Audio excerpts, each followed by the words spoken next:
Představte si, že něco, co existuje jen na internetu, má teď větší hodnotu než spousta domů. V prosinci roku 2024 Bitcoin poprvé překonal hranici $100 000. Co je to vlastně Bitcoin? Proč je tak drahý? A proč o něm všichni mluví? Pohodlně se usaďte, protože teď to společně rozlouskneme. Abychom pochopili Bitcoin, musíme se nejprve vrátit na úplný začátek, k tomu, jak vznikaly peníze. Kdysi dávno se všechno řešilo směnným obchodem. Jablka za rybu, ryba za boty. Ale někdy to nešlo, protože třeba někdo boty nechtěl. Nebo chtěl rybu, ale neměl jablka. A tak lidé začali používat zlato a stříbro. To mělo hodnotu pro každého. Ale nosit v kapsách hroudy zlata bylo těžké, proto se vymyslely mince. A později papírové peníze, které už známe dnes.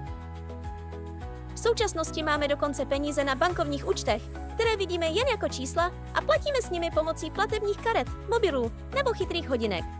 Naše peníze za nás spravují banky a vlády. To, jak vláda země, ve které žijeme, hospodaří, má vliv na hodnotu našich peněz. Jenže, co kdyby existovaly peníze, které nikdo nespravuje a které nejsou ovlivněny ekonomikou státu? Peníze, které mají po celém světě stejnou hodnotu, které jsou plně digitální a dá se s nimi platit prakticky kdekoliv? To je přesně Bitcoin. Bitcoin je zvláštní typ peněz, který nemá žádnou fyzickou podobu. Není to mince ani bankovka, existuje jen na internetu. A co je důležité, nikdo ho nevlastní, neřídí ho žádná banka ani vláda. Bitcoin funguje na síti počítačů, které si mezi sebou navzájem sdílejí všechny informace. Nové bitcoiny vznikají díky procesu nazývanému těžení. Počítače po celém světě řeší složité matematické úlohy. Když nějaký počítač úlohu vyřeší, zapíše nový záznam s informacemi o proběhlých transakcích do bloku, který pak uloží do takzvaného blockchainu. Za odměnu dostanou všichni těžaři část bitcoinu. Ale pozor, čím více počítačů se na těžbě podílí, tím je získat nové bitcoiny složitější.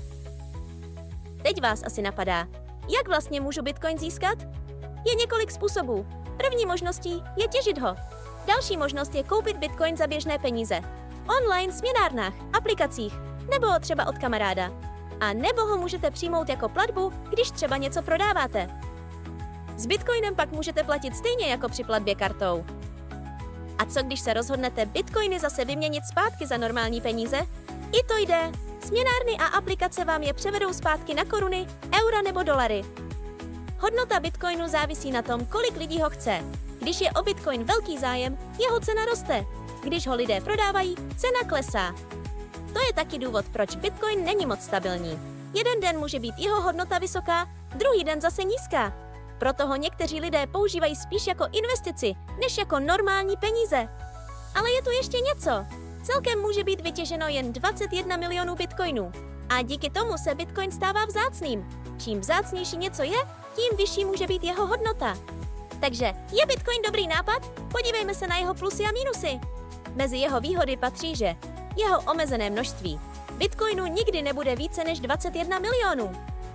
K tomu, abyste mohli bitcoiny vlastnit, nepotřebujete žádného prostředníka, jako je třeba banka. Je transparentní. Všechny přesuny bitcoinů můžeme snadno sledovat. A funguje po celém světě stejně. Má ale také své nevýhody. Jeho hodnota se mění tak rychle, že investovat do něj může být riskantní. Těžba spotřebovává elektrickou energii. A ne každý obchodník přijímá platby bitcoinem.